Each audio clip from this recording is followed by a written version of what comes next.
পশ্চিমবাংলার মুখ্যমন্ত্রী মমতা ব্যানার্জি যিনি বসে আছেন, সরাসরি ডাইরেক্ট আমি তাই ওনাকে বলছি 140 কোটি দেশে রক্ষা করছি আমি, 70 কোটি ছেলে আমি দেখাশোনা করছি আমি, আর আমার ছেলে রক্ষা আমি নিজে করতে পারছি না।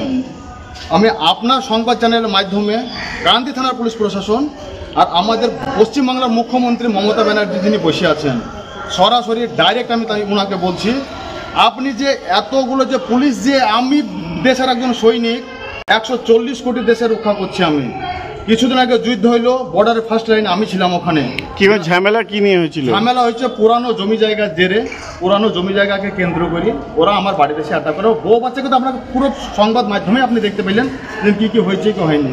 আমার এই মেয়েকে দেখেন কি করেছে, আমি কি স্টেপ নেব? কান্দি থানা পুলিশ প্রশাসন, ওয়েস্ট বেঙ্গলের যে চিফ মিনিস্টার, আপনি বলেন আমাকে আমি কি স্টেপ নেবো?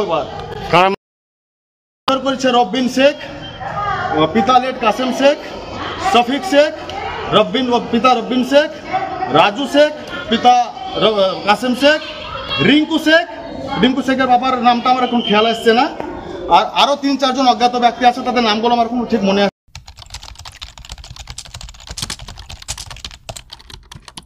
এবং কল্যাণীর যে ঐতিহ্য, কল্যাণীর যে গৌরব, সেই গৌরব আরো বেশি প্রস্ফুটিত হবে এই এয়ারপোর্টের মাধ্যমে। স্টেট গভর্নমেন্ট যদি আমাদের সহযোগিতা নাও করে, তাও আমরা বিকল্প পথ দিয়ে এই এয়ারপোর্ট আমরা গড়ে তুলবো। আজকে এই কথা বললাম এখানে। একটা শুভ সংবাদ দিয়ে আমি আমার বক্তব্য শেষ করতে চাই। আমি এই জিনিসটাকে লুকিয়ে করেছি এই কারণেই যে আগে যদি পাবলিশড হয় তাহলে এই কাজটা সম্পন্ন হবে না, কিন্তু আজকে বলতে বাধ্য হচ্ছে। আপনারা জানেন কলকাতার পরে কল্যাণী একটা বিশেষ উপযোগী এবং বাণিজ্যিক এবং রেসিডেন্সিয়াল অংশ একটা শহর, যে শহর আমাদেরকে প্রাণ ঢেলে এখানের প্রকৃতিগত অবস্থা, মানুষের দৈনন্দিন অবস্থা এবং মানুষের ব্যবসায়িক জীবনযাপন সমস্ত কিছুতে আমাদের সহযোগিতার হাত বাড়িয়ে দিয়েছে। পাশেই গঙ্গা আছে এবং যখন এখানে এইমস তৈরি হলো, এই শহরের গতিবিধি, এই শহরের যে সচ্ছলতা, সেই সচ্ছলতা অনেক বেশি প্রাণোজ্জ্বল হয়েছে। আমি মনে করি কলকাতা খুব কনজাস্টেড এরিয়া। সেকেন্ডারি যদি কোনো শহরকে বেছে নেওয়া হয় কলকাতা পার্শ্ববর্তী সংলগ্ন, তাহলে একমাত্র কল্যাণী সবচাইতে সুইটেবল শহর হিসেবে পরিগণিত হয়। তাই আমি কথা দেব না, কিন্তু আমার প্রচেষ্টা থাকবে কল্যাণীতে এয়ারপোর্ট করার। এবং সেন্ট্রাল গভর্নমেন্টের এভিয়েশন মিনিস্টার অলরেডি আমাদের কথা হয়েছে এবং আমি আমার ব্যক্তিগত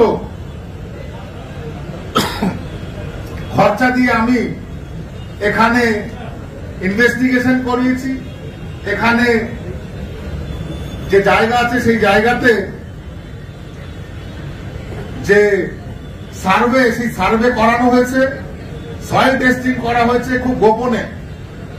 তো সেখানে সয়েল টেস্টিং এবং এভরি যে প্রকিউরমেন্ট, সেই প্রকিউরমেন্টে ওই জায়গাটা ভেরি সুইটেবল বলে গণ্য করা হয়েছে। আগামীতে আমাদের প্রচেষ্টা থাকবে যে আমরা কল্যাণীতে যদি এয়ারপোর্ট গড়তে পারি, এতটা অঞ্চল, নদিয়া, ওদিকে মুর্শিদাবাদ, উত্তর 24 পরগনা, মোটামুটি এই আশপাশের যে এলাকা, যারা ব্যবসা বাণিজ্যের সঙ্গে যুক্ত আছেন, যারা নিত্য প্রয়োজনীয় কাজে কলকাতা এবং আশপাশের যে শহরগুলোতে যান বা স্টেটগুলোতে যান, সেখানে যাদের যাতায়াত ব্যবস্থা আছে তাদের জন্য অত্যন্ত সুবিধাদায়ক হবে বলে মনে করি। এবং কল্যাণীর যে ঐতিহ্য, কল্যাণীর যে গৌরব, সেই গৌরব আরো বেশি প্রস্ফুটিত হবে এই এয়ারপোর্টের মাধ্যমে। এবং আমাদের প্রয়াস থাকবে যে স্টেট গভর্নমেন্ট যদি আমাদের সহযোগিতা নাও করে, তাও আমরা বিকল্প পথ দিয়ে এই এয়ারপোর্ট আমরা গড়ে তুলবো, আজকে এই কথা বললাম এখানে। এবং আমার প্রচেষ্টা থাকবে, আমাদের সকলের যদি প্রয়াস থাকে আমরা সেটাকে সাকসেস করতে পারবো আগামী দিনে। এই কথা বলে সকলকে আরেকবার অভিনন্দন।